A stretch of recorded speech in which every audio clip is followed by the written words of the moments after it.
L'EPITA a organisé aujourd'hui une conférence sur les objets intelligents, toute cette nouvelle vague des objets connectés qui s'impose aujourd'hui à nous, qui arrivent en magasin, qu'on peut acheter, mais dont on ne soupçonne pas jusqu'où ils vont aller dans nos vies, quelles technologies ils recouvrent, quel marché ils représentent, et puis comment des ingénieurs, par exemple, peuvent s'attaquer aujourd'hui directement à des objets sans être des gens du hardware. Les objets intelligents, c'est probablement une séquence d'innovation qui va être aussi importante qu'Internet et qui n'est qu'à ses balbutiements comme l'était Internet il y a 20 ans.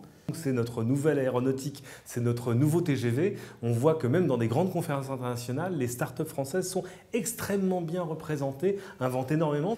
Et cette année, par exemple, au Consumer Electronics Show de 2014, Wired a fait un papier sur les 8 produits les plus cool, les stuffs les plus cool, et il y avait 4 produits français sur 8. On a volontairement fait venir des gens qui sont à peu près toutes les couches, toutes les strates de cet écosystème. Avec en bas, dans les strates basses, les fondeurs, les gens qui font du composant, Intel, STMicro. Avec aussi les startups, Smurl, Sense, qui font eux déjà des objets, des outils, des produits. Et des grands industriels comme Technicolor, qui eux font de la domotique et puis de la maison connectée. Et puis des gens qui font du software, 3IE, Aeris. Parce qu'évidemment, on l'a déjà dit, le hardware, grâce à l'objet connecté et grâce à toutes ces briques technologiques, le hardware, c'est en train de devenir d'abord du software. Ça va aujourd'hui de la montre qui va permettre de mesurer son activité, son état, sa santé, etc. Donc qui va utiliser des capteurs de STMicroelectronics. On trouve également des systèmes de thermostat qui permettent de réguler notre température intérieure dans la maison, ou justement connaître au mieux les paramètres environnementaux comme la température, le taux d'humidité, etc.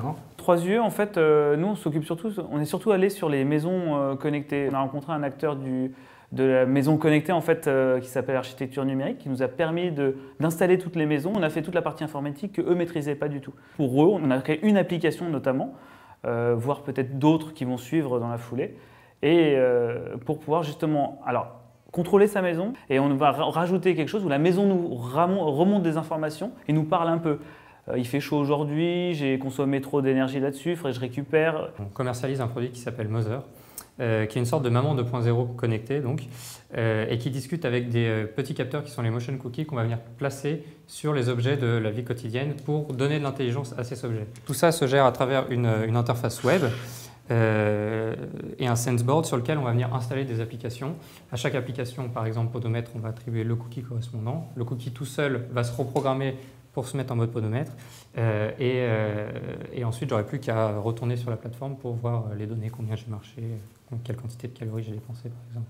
La question aujourd'hui, c'est de savoir où on en est de ce marché. C'est vraiment le début du début. Les clients sont les early adopters, les gens qui ont envie d'avoir le dernier gadget à la mode, mais ce ne sera pas une révolution tant que ça restera du gadget. Il faut que ça s'imprime dans nos vies quotidiennes, jour après jour, presque minute après minute, du moment où on se lève au moment où on se couche. Et si de fait, on arrive à créer tout un tissu de start-up et de PME autour de ça, on va créer un vrai nouveau secteur industriel en France, chose qu'on n'avait pas faite depuis une quarantaine d'années.